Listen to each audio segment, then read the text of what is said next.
And I was thinking about how the journey towards that choice that we often put in front of them is one that we don't really care enough about to like talk about it, to engage with it, etc.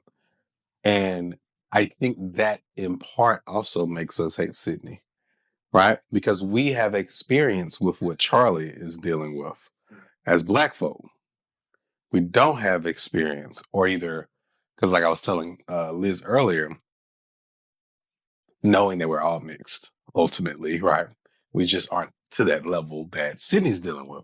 So we don't have the experience of having choice or of being presented with this idea of choice that some mulatto folk get to experience.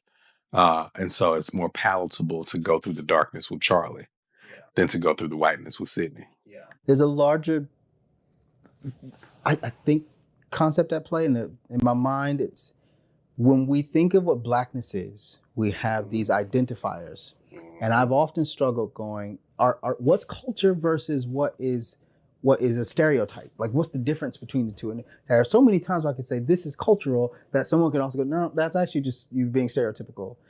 And we have to remove the protective layers that were formed because of traumatic experiences in slavery that won't allow that enormity to exist. Now, I want to be clear that enormity has its limitations. That's what I was going to ask you.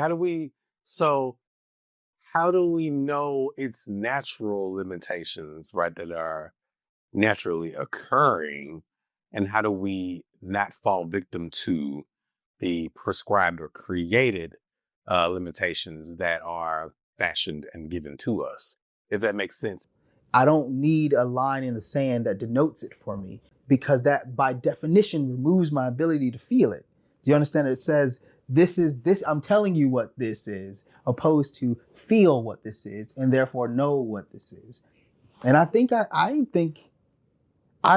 that we have the capacity, as one who's traveled all over the world, and I really mean I've traveled all over, I can go into a space and know the second I walk into that space if I'm welcome. Yeah. All right, so I'm gonna give you one sort of a prerequisite to arriving to that feeling.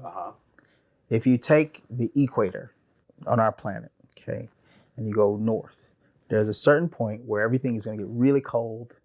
It's going to be where nothing really grows. So nice. There's going to be not a lot of animals, and so hunting is going to be limited.